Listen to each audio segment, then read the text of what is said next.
આજે અત્યંત કરુણ ઘટના ભરૂચના કાવીઠા ગામમાં એક આદિવાસી યુવક કીર્તનભાઈ અમૃતભાઈ વસાવાએ આત્મહત્યા કરી એની બની છે. આ આદિવાસી યુવકે આત્મહત્યા કરતાની સાથે એમની સુસાઇડ નોટ એટલે મરણોત્તર નોંધમાં સ્પષ્ટ લખ્યું કે હું આ આત્મહત્યા પોલીસ ઓફિસર્સના ત્રાસના કારણે કરું છું. નામ જોગે એમની સુસાઇડ નોટમાં મરણોત્તર નોંધમાં એ આદિવાસી યુવકે લખ્યું છે.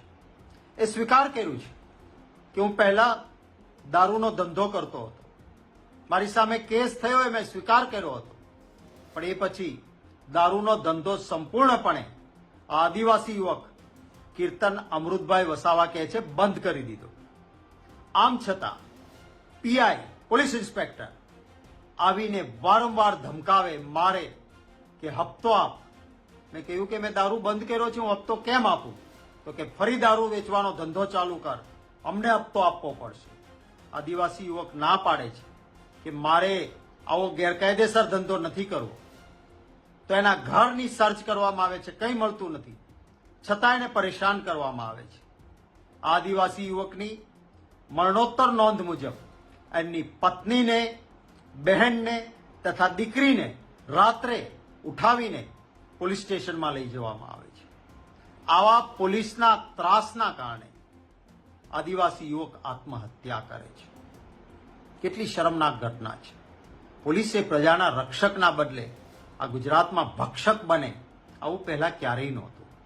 આજે સરકાર પોલીસ તંત્રનો જે દુરુપયોગ કરે છે, ચૂંટણીઓમાં પોલીસને હાથો બનાવીને વિરોધ પક્ષના ઉમેદવારોના ફોર્મ પાછા ખેંચાવવા, ધમકાવવા, બૂથના અંદર ખોટા વોટિંગ માટે ઉપયોગ થાય છે, હપ્તાઓ ઉઘરાવવામાં આવે છે અને પરિણામે પોલીસ ઓફિસરો પણ સરકારથી સહેજ પણ ડરતા નથી અને બેફામ બનીને ગુજરાતના લોકો પર અત્યાચાર થાય છે. સારા પોલીસ અધિકારીઓ છે ગુજરાતમાં, એને સાઇડલાઇન કરી દેવામાં આવ્યા છે.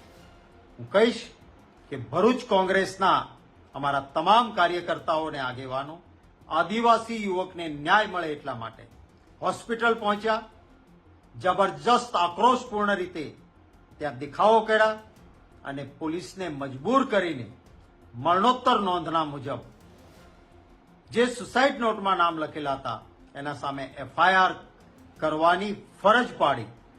ભરૂચ કોંગ્રેસના મિત્રોના આ ન્યાય માટેની લડતના રોડ ઉપર ઉતરીને લડાઈ કરવાના કામને હું બિરદાવું છું અને વિનંતી કરીશ કે ગુજરાતનો એક એક કાર્યકર્તા જ્યાં કોઈને પણ અન્યાય થાય ત્યાં રોડ પર ઉતરીને ન્યાય અપાવવા માટે લોકોની સાથે આપણે લડીએ. જ્યાં જરૂર પડે ત્યાં જેને બોલાવી શકાય, અમારી જરૂરિયાત લાગે ત્યાં અમે પણ સાથે આવીને બધા જ પ્રદેશના સ્તરેથી પણ આવીને સાથે ઉભા રહીશું. પરંતુ ગુજરાતીઓના થતા અન્યાય માટે આપણે લડવું પડશે. આજે જે ચાલી રહ્યું છે આવું આપણા ગુજરાતમાં ક્યારેય નહોતું.